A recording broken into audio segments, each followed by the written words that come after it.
오늘 말씀은 주님과 함께 떠나는 길, 주님과 함께 떠나는 길이라는 말씀으로 여러분에게 말씀 전하겠습니다. 우리는 지금까지 창세기 1장부터 11장까지 인간의 원래 근본되는 역사를 살펴봤습니다. 하나님께서 창조하시고 인간이 죄악 가운데 타락하며 또 하나님께서 부패한 이 세상을 심판하시고 또 다시 한번 살려주셨는데 인간이 교만으로 바벨탑을 쌓고 온 땅에 흩어짐을 우리는 볼 수 있었습니다. 이것을 인간의 원래되는 역사라고 해서 창세기 1장부터 11장까지를 원역사라고 하죠. 그리고 창세기 12장부터는 정말 중요한 이야기가 나옵니다. 그것은 바로 하나님의 구원 역사입니다. 많은 사람들 중에, 죄가 가득한 사람들 중에 하나님께서는 한 사람을 부르시고 이제 구원의 역사를 시작하십니다. 오늘 하나님의 구원 역사를 살펴보며 하나님께서 무엇을 우리에게 주기 원하시고 우리가 어떤 존재가 되길 원하시는지 함께 살펴보도록 하겠습니다. 1절에 보면 하나님께서 먼저 아브라함을 부르십니다. 왜 하나님께서는 아브라함을 부르십니까? 그에게 복을 주시겠다고 부르십니다. 함께 2절과 3절 말씀 저희가 봉독해 보겠습니다. 내가 너로 큰 민족을 이루고 내게 복을 주어 내 이름을 창대하게 하리니 너는 복이 될지라. 너를 축복하는 자에게 내가 복을 내리고 너를 저주하는 자에게 내가 저주하리니 땅의 모든 족속이 너로 말미암아 복을 얻을 것이라 하신지라. 아멘. 하나님께서는 세상의 많은 사람들 중에 아브라함 한 사람을 부르시고 그에게 복이 되겠다라고 말씀하십니다. 행복하게 해주시겠다고 약속하십니다. 세상 사람들은 모두 다 복을 받기 원하죠. 행복해지기를 원합니다.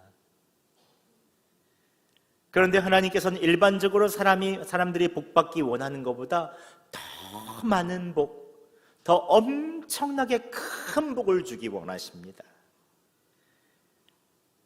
어느 정도를 주기 원하십니까? 하나님께서는 아브라함에게 내가 바로 복이다.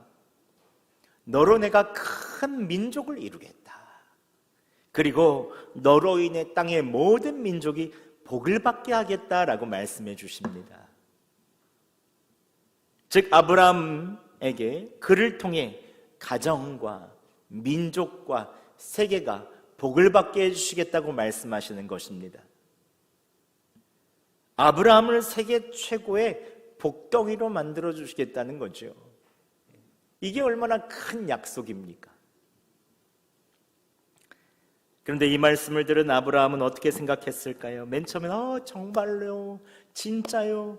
우와, 하나님께서 나에게 직접 나타나시다니 이렇게 감탄할 수 있겠지만 그의 현실을 돌아보면서 그는 이 약속에 반신반의했을 것입니다. 왜냐하면 그는 자식이 없었기 때문이죠.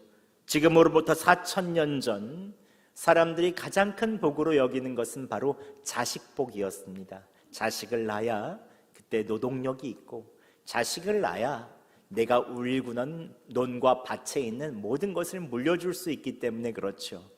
자식을 낳아야 후손들이 있는 것입니다. 자식이 없으면 당대의 모든 것이 끝나는 것이죠. 그러나 아브라함은 당시 75세 이른이 넘었는데도 자식이 없었습니다. 아브라함은 하나님의 약속의 말씀을 듣고 이렇게 항변했을 것입니다. 하나님, 제가 복이 되어 다른 사람들에게 복 주는 거 말고 우선 저에게 좀 복이 필요합니다. 70이 넘도록 자식 하나 없는 제가 무슨 복이 되고 큰 민족을 이루겠습니까? 저기 옆집 순돌이 아빠도 자식이 5이고 저기 앞집 철수 아빠도 자식 7입니다. 제 자식도 없는데 무슨 복입니까? 라고 하나님께 따졌을 수 있겠죠. 그런데 놀라운 것은 아브라함이 하나님의 약속의 말씀을 믿습니다. 나이가 이미 70 중반이고 자식도 없지만 아브라함을 통해서 큰 민족을 이루고 네가 복이 되겠다는 그 약속의 말씀을 믿는 것입니다. 어떻게 그 약속이 믿어질 수 있습니까? 여러분, 현실을 보면 믿을 수 없습니다. 하지만 하나님을 보면 믿을 수 있지요. 하나님은 전능하신 하나님이십니다. 하나님은 모든 만물을 창조하신 하나님이십니다. 하나님은 신실하십니다. 약속한 것은 반드시 지키십니다. 하나님께서 축복하시기로 작정하면 그 축복은 반드시 이루어지고 결코 변하지 않습니다. 복의 근원 되신 하나님께서 복이 되게 하시겠다고 하는데 어떻게 믿지 않을 수 있겠습니까? 또 아무리 사람이 믿는다고 해도 이것은 나의 의지, 나의 신념일 뿐입니다. 사람이 믿는 것은 흔들릴 수 있죠. 그러나 하나님께서 아브라함에게 상황을 보지 않고 하나님을 보는 믿음을 주시니 그 하나님이 믿어진 것입니다. 그 약속을 믿을 수 있는 것입니다. 여러분, 이 약속은 아브라함에게만 있는 것이 아니죠. 바로 오늘을 사는 우리에게 다 주어진 약속입니다. 하나님께서는 우리를 세상에서 불러내어 복 주시기 원하고 여러분이 복이 되기를 원하십니다. 믿으십니까?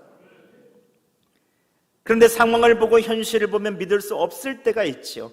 하지만 세상을 창조하신 전능하신 하나님, 우리를 사랑하시는 그 하나님, 약속을 신실하게 지키시는 그 하나님을 바라보면 그 약속 믿을 수 있습니다. 하나님께서 우리를 복덩이로 만들어주시고 우리를 통해 민족과 세계가 복을 받기 원하십니다. 하나님께서 이 시간 여러분에게 하시는 그 아브라함에게 주셨던 그 약속의 말씀을 여러분 마음으로 받으시기 바랍니다. 하나님께서는 여러분이 복이 되게 하셔서 여러분의 일터, 여러분에 있어서의 가정, 여러분이 가는 곳마다 여러분으로 말미암아 복을 받게 하여 주실 것입니다. 어제 제가 오늘 이 말씀을 준비하는데 갑자기 저희 어머니께 전화가 왔습니다. 근데 저의 목소리만 듣고도 이렇게 말씀하시더라고요. 현우야, 피곤하지? 토요일 저녁에 힘들겠다, 힘내라, 이러시더라고요. 저를 위로하고 또 기도하고 있다고도 말씀해 주시니까 갑자기 든든하고 힘이 나더라고요. 그래서 제가 또 이 말씀을 준비하고 있기 때문에 어머니께 말씀드렸습니다. 어머니는 참 복덩이시네요. 어머니 통해서 제가 위로를 받고 힘을 받습니다. 그러더니 막 웃으시더니 그렇지, 내가 복덩이지, 그러면서 또 말씀을 하시더라고요. 지난 주일날 구역에 가서 사람들의 이야기를 들으면서 내가 사람들을 위로해줬다, 내가 복덩이지, 그러시더라고요. 그리고 또 얼마 전 발이 아픈 어머니를 차 태워주시면서 섬겨주신 전도사님을 향해서 내가 복덩이라고 그랬다고 하면서 얼마나 또 웃으시면서 계속 복복 하시고 말씀하시더라고요. 그러면서 제게도 너도 복이지, 그러시더라고요. 너랑 통화하니까 내가 힘이 난다. 이 통화를 하면서 믿음의 사람들은 복의 통로구나, 복의 전달자구나라는 것을 다시 한번 깨닫게 되었습니다. 그런데 여러분, 이것은 저희 어머니에게만 해당되는 이야기입니까? 바로 예배드리는 다 여러분들에게 해당하는 이야기죠. 예수님을 믿는 순간 하나님께서는 우리 모두가 복의 통로가 되기를 원하십니다. 한 아내가 새로 산 자동차를 운전하고 있었는데 그만 운전하자마자 접촉사고가 났습니다. 순간 사고가 났다는 이야기를 들으면 화낼 남편의 얼굴이 떠오르더랍니다. 남편의 화난 얼굴을 미뤄두고 빨리 사고를 처리하기 위해서 자동차 수납장에서 보험회사 증서를 꺼내며 보험회사 번호를 꺼내려고 이렇게 꺼내는데 거기에 남편의 메모가 붙어 있었습니다. 여보, 기도하다가 생각나서 메모를 남깁니다. 사고가 나면 제일 먼저 기억하세요. 내가 가장 사랑하고 걱정하는 것은 자동차가 아니라 당신이라는 것을. 이런 메모가 있더랍니다. 그 순간 아내는 메모를 보자마자 눈시울이 붉어지고 사고가 나서 어쩔 줄 모르는 그 마음이 평안해졌다고 합니다. 남편은 사고로 당황하고 무서워하는 아내를 위하여 복의 통로가 되어준 것이죠. 여러분, 하나님께서 아브라함에게 하신 약속의 말씀을 이제는 여러분이 받으시기 바랍니다. 여러분이 복이 되시기 바랍니다. 복의 통로가 되어주시기 바랍니다. 하나님께서 여러분을 복덩이로 만들어주시고 주변 사람들에게 행복을 전달하게 하여 주실 것입니다. 오늘 본문에서 하나님께서는 어떻게 아브라함이 축복의 사람이 되게 하십니까? 오늘 본문 말씀을 통해서 그 과정을 보며 우리가 어떻게 복의 사람이 될 수 있을지 함께 살펴보도록 하겠습니다. 첫 번째는 여러분, 우선 떠나야 합니다. 1절 말씀 저희가 봉독하겠습니다. 여호와께서 아브라함에게 이르시되 너는 너의 고향과 친척과 아버지의 집을 떠나 내가 내게 보여줄 땅으로 가라. 아멘. 하나님께서는 아브라함에게 가장 먼저 고향, 친척, 아버지 집에서 떠나라고 하십니다. 그냥 복을 주시면 되는데 왜 고향, 친척, 아버지 집에서 떠나라고 말씀하실까요? 아브라함의 고향은 화려한 문명의 발산지 갈대아 땅 우르였습니다. 이 보면 지도에 보면 맨 아래쪽에 시날 평지에 바벨탑이 세워졌었죠. 바로 그 옆이 우르입니다. 우르는 여기 메소포타미아 문명의 중심지였습니다. 4,000년 전에 저렇게 아주 위대한 문명이 있었죠. 겉에 수로가 흐르고 밖에는 아주 풍요로운 비옥한 초생달 지대가 있었고 그 안에 지구라트라는 신전에는 달의 여신을 섬기는 큰 탑이 있었습니다. 이것을 사람들은 바벨탑이 아니냐라고 하는 추측까지 할 정도로 갈대아에 있는 우르, 이 도시는 굉장히 발전된 도시였습니다. 하지만 이 도시의 중심은 인간이었습니다. 인간 중심의 도시로 바벨탑의 영향을 받고 모두 다 교만의 문화가 있었죠. 그 안에 하나님은 찾아볼 수 없었습니다. 하나님께서는 아브라함에게 그런 교만의 문화에서 떠나라고 말씀하시는 것이죠.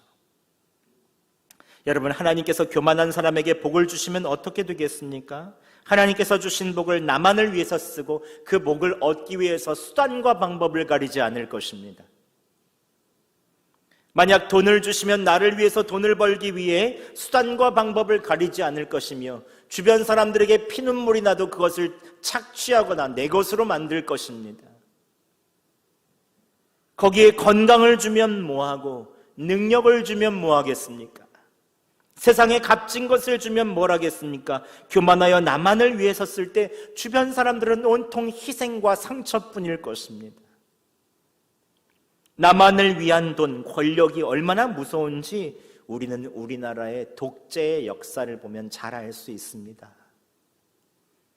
권력자들은 더 큰 권력을 위해서 수많은 생명이 죽어가도 당연하다고 여기고 죄를 회개하지 않는 것을 우리는 역사에서 볼 수 있습니다. 그래서 하나님께서는 먼저 아브라함에게 바벨탑의 문화가 있는 고향으로부터 떠나라 라고 말씀하십니다. 암덩어리가 있으면 아픔이 있더라도 도려내야 하는 것처럼 세상의 가치관으로부터 분리되지 않으면 하나님의 복을 받더라도 그것을 누리는 줄을 모르는 것입니다. 온전한 축복의 사람이 될 수 없습니다. 또한 하나님께서는 친척과 아버지 집으로부터도 떠나라고 말씀하십니다.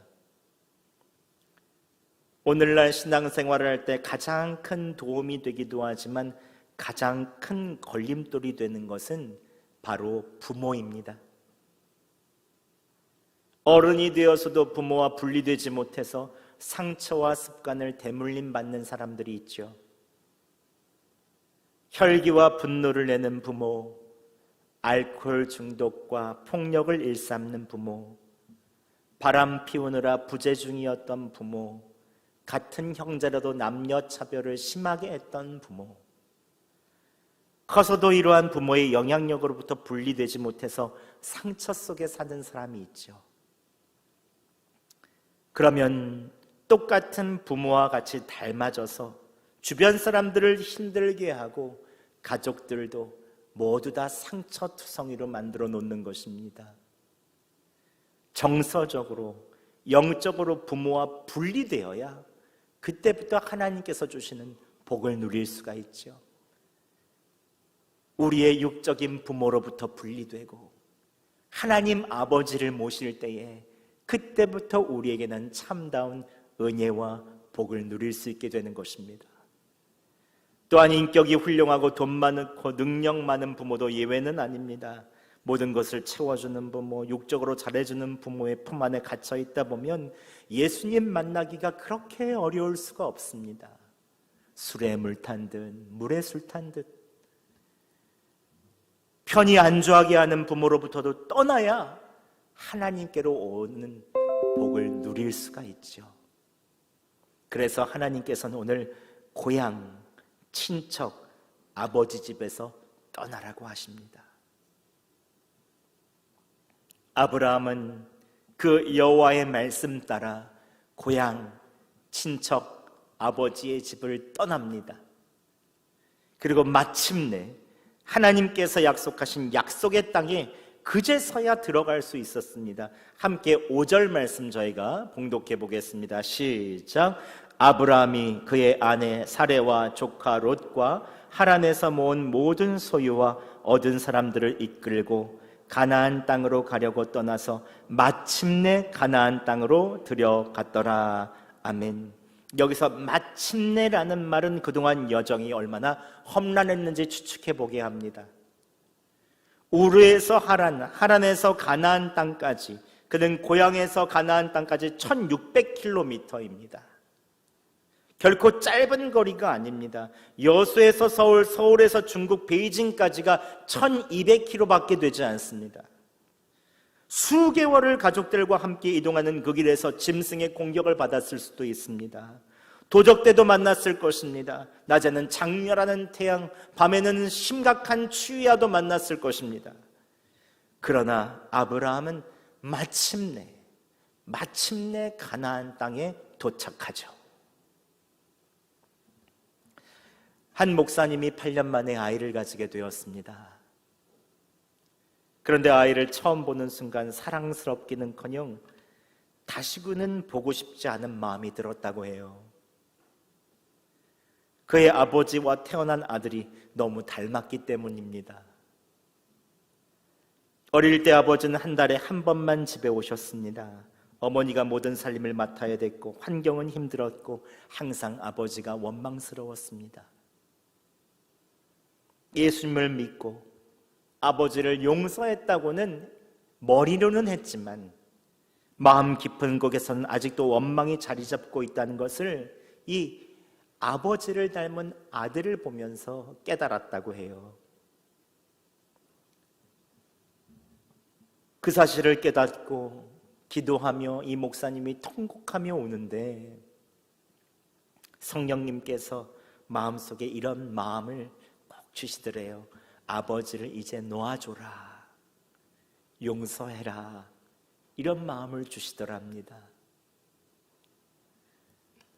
그런데 마음이 도통 움직여지지 않더래요. 그래서 몇 달 동안을 기도하고 또 기도했다고 합니다.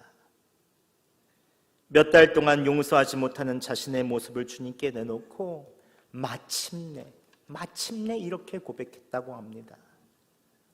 이제 아버지를 떠나보냅니다.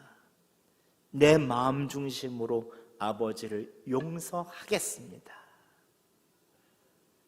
그런데 그 순간 뭔가 마음속에 응어리진 것들이 쫙 풀리면서 하나님께서 주시는 본물과 같은 은혜가 밀려들고 마음속에 사랑이 꽉 가득 차는 것을 느꼈다고 합니다. 그런데 그때부터 그렇게 자신의 아이가 사랑스러워 보이더래요. 이 목사님은 아브라함처럼 하나님의 말씀 따라 아버지를 떠나보냈습니다. 물론 용서에까지 이르기는 어려웠죠. 하지만 약속의 말씀을 믿고 마침내 용서의 땅, 사랑의 땅에 이를 수 있었던 것입니다. 여러분, 아직도 떠나지 못하고 묶여있는 부분이 있으십니까? 이제 떠나시기 바랍니다. 하나님께서 마침내 여러분에게 복의 땅에 도착하게 하여 주시고 여러분들이 복의 통로가 되게 하여 주실 것입니다. 또 두 번째로 우리가 복이 되기 위해서는 하나님과 함께 길을 떠나야 합니다. 마침내 가나안 땅으로 들어간 아브라함은 가나안 땅 세겜에 도착합니다. 6절에 이렇게 말씀하고 있습니다. 아브라함이 그 땅을 지나 세겜 땅 모래 상수리 나무에 이르니 그때에 가나안 사람이 그 땅에 거주하였더라. 아브라함은 마침내 하나님께서 약속하신 땅에 들어갔지만 가나안 땅 세겜은 어떤 땅입니까? 완전히 척박한 땅입니다. 저기 보이는 저 사진이 세겜입니다. 저것도 우기어서렇지 건기에는 완전히 말라버린 땅입니다. 사막과 같은 황폐한 땅이죠. 이와 달리 아브라함이 살던 우르는 아까도 보여드렸지만 비옥한 초생달 지역이 있습니다. 매해마다 밀과 보리가 성 밖에서 다 자라고 강물줄기로 인하여 상선들이 계속 오갔습니다. 건물들은 계속 높은 건물들이 있었고 발달된 문화가 가득했습니다. 최첨단 도시, 비옥한 땅에서 살던 아브라함이 가나안 땅 세겜에 도착했다고 생각해 보시죠. 하나님의 약속의 말씀 따라서 도착했는데 보이는 건 황폐한 땅입니다. 서울 강남에서 강남 스타일로 모든 것을 누리며 살던 사람이 저기 함경도 두메산골로 가서 황폐한 땅에 도착했다고 생각해 보십시오. 그때 어떤 마음이 들겠습니까? 다시 돌아가고 싶은 마음 들지 않겠습니까?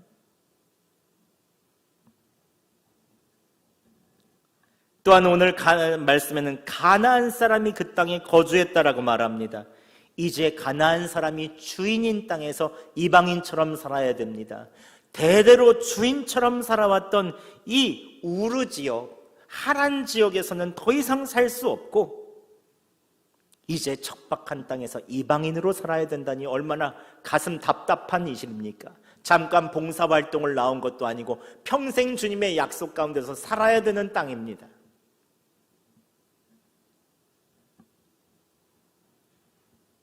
믿음이 없으면 그 땅에서 다시 돌아가고 싶죠.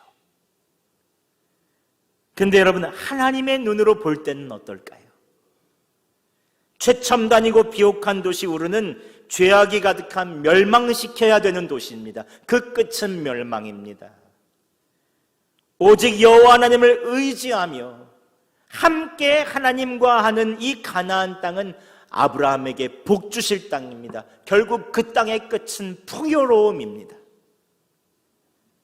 사람이 볼 때는 아무리 번화하고 풍요롭고 좋아 보여도 하나님께서 계시지 않는 도시는 결국 죄로 인해 멸망하게 될 것이고, 지금 황폐하고 가장 메마르게 보일지라도 하나님께서 그 땅에 계시면 결국 그 땅은 풍요로워질 것입니다.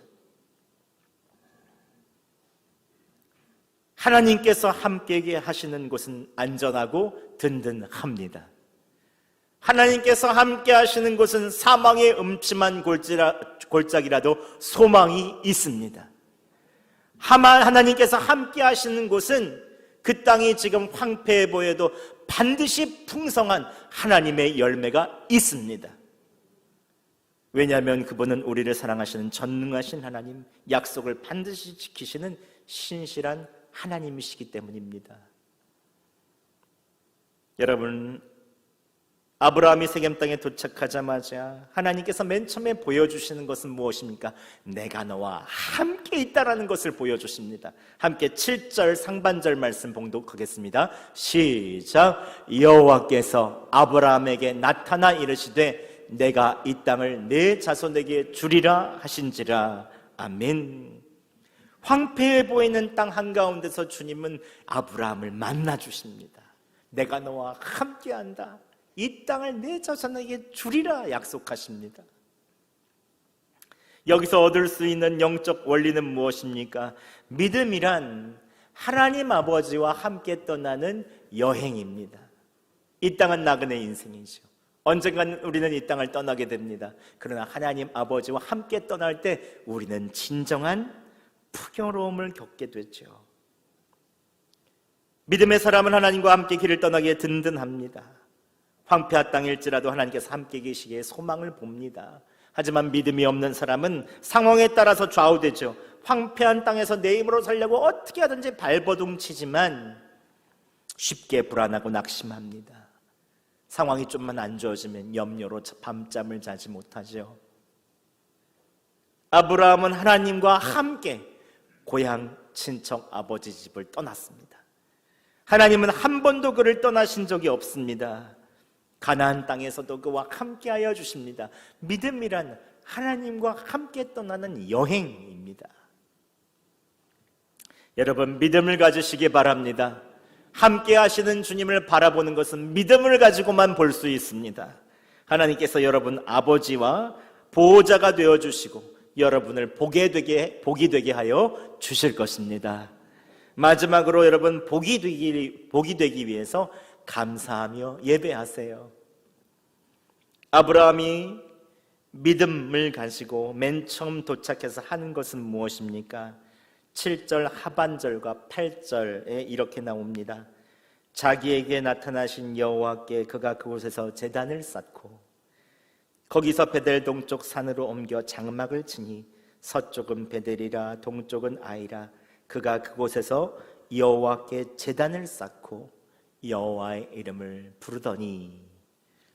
아브라함은 하나님께서 나타나신 곳에 제단을 쌓고 즉 예배를 드립니다. 또 이동하는 곳마다 여호와의 이름을 부르며 감사하며 예배드립니다. 비록 보이는 것은 황폐한 땅이라고 할지라도 하나님과 함께 예배하니 그곳이 감사하며 풍족한 땅이 되는 것입니다. 하나님이 인도하시는 대로 가면 하나님이 일하시고 가장 좋은 길로 인도하실 것을 믿기에 사람이 해야 하는 것은 감사하고 예배하는 것밖에 없죠. 그곳이 황폐하고 힘든 땅이라도 상관없습니다. 우리가 해야 할 것은 하나님이 일하시도록 내어드리고 우리는 예배하는 것입니다. 여러분이 일주일 동안 이제 세상 가운데 나아가게 됩니다. 가는 곳마다 감사하며 예배하시기 바랍니다. 하나님께서 여러분에게 나타나셔서 믿음을 강하게 하여 주시고 복이 되게 하여 주실 것입니다. 마지막으로 군대에 입영했던 한 젊은이, 그리스도인 젊은이의 이야기를 나누고자 합니다. 저는 2009년 8월 중순에 입대했습니다. 당시 신종플루가 온 나라에 기승을 부리던 때였습니다. 입대하자마자 일주일 전에 일본에 다녀온 이력으로 신교대에 가자마자 격리 조치를 당해야 했습니다. 군대에 대응은 과하다 싶을 정도였지만 공동체 생활이니 어쩔 수가 없었습니다. 저를 포함해 30명 정도가 해외 체류나 고열 등에 이르러 격리생활관에서 생활했습니다. 군대에서 첫 번째 주일을 맞이하는데 토요일 저녁에 중대장이 격리생활관에 찾아왔습니다. 그리고 청천벽력 같은 소식을 들려주었습니다. 격리생활관은 일요일 종교활동을 할 수 없다는 통보였습니다. 그럼에도 종교활동을 꼭 가야 하는 사람은 손을 들라고 했습니다. 저를 비롯해 몇 명이 손을 들었습니다. 중대장은 다소 기가 찬 표정이었고 우리에게 다시 물었습니다. 그러자 몇 명이 손을 내렸지만 저는 끝까지 손을 내리지 않았습니다. 마지막으로 위압적인 표정으로 물었습니다. 종교활동 갈 사람? 저는 끝까지 손을 들었습니다. 주일에 예배를 드리지 않는다는 것은 상상할 수 없는 일이기 때문이었습니다. 결국 중대장은 자신의 방을 빌려주었습니다. 조건은 혼자 예배하는 것이었습니다. 막상 주일 오전이 되어 예배를 하려니 나 자신이 참 초라해 보였습니다. 군에 입대한 지 일주일도 안 된 신병이 마스크를 낀 채 생활복에 하얀 운동화를 신고 손에는 포켓 성경 하나만 들려 있었습니다. 중대장실도 참 허름했습니다. 찬양팀도 없고 설교자도 없고 화려한 조명이나 시설, 심지어 성도의 교제도 없었습니다. 그런데 중대장실에 들어가자마자 무릎을 꿇고 대성통곡을 했습니다. 왜냐하면 주님이 그 자리에 계심이 믿어졌기 때문입니다. 그로 인해 눈물이 터지고 내 안에서 말할 수 없는 주님에 대한 갈망이 솟아났습니다. 1시간 반 동안 말씀을 읽고 찬송가를 부르고 기도를 하는데 형언할 수 없는 기쁨과 위로와 힘을 주셨습니다. 군생활을 향한 막막함이 눈이 녹듯 사라졌습니다. 허름한 중대장실이 주님의 임재로 가득한 예배당이 되었고 주님이 여건과 형편을 뒤엎는 은혜를 주셨습니다. 지금도 그 예배의 감격이 생생하게 느껴집니다. 군대라는 낯설고 처음 가는 자리에서 예배할 때 하나님께서 그곳에 함께하심이 믿어지고 군생활의 막막함이 눈 녹듯 사라졌다는 이 이야기는 이 젊은이만의 이야기가 아니죠. 우리도 코로나 시기를 지나면서 이런 막막함을 모두 다 겪었습니다. 하지만 황폐한 땅 한가운데서 예배한다는 것이 무엇인지 우리가 다 배웠죠. 모든 자리가 예배하는 자리, 감사한 자리라는 것을 이 코로나를 통해서 우리는 모두 다 배웠습니다. 여러분 가는 곳마다 또 지금 있는 자리에서 예배하며 감사하시기 바랍니다. 낯설고 황폐한 땅이라도 그곳에서 예배하세요. 주님께서 그곳에 함께 하심을 믿어지게 하여 주실 것입니다. 모든 것을 바꿔주시는 축복이 예배의 자리에 있습니다. 여러분 말씀을 마치겠습니다. 믿음이란 떠나는 것입니다. 하나님 아버지와 함께 떠나는 여행이죠.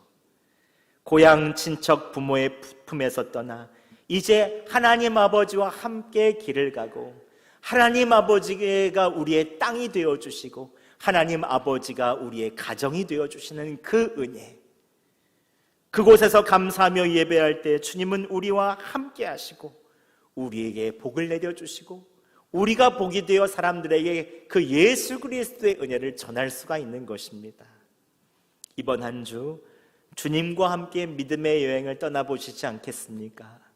이제 예배당을 나가시는 그 순간부터 주변 사람에게 복이 되시고 감사한 한 주, 예배하는 한 주 되시기를 예수 그리스도의 이름으로 축원합니다.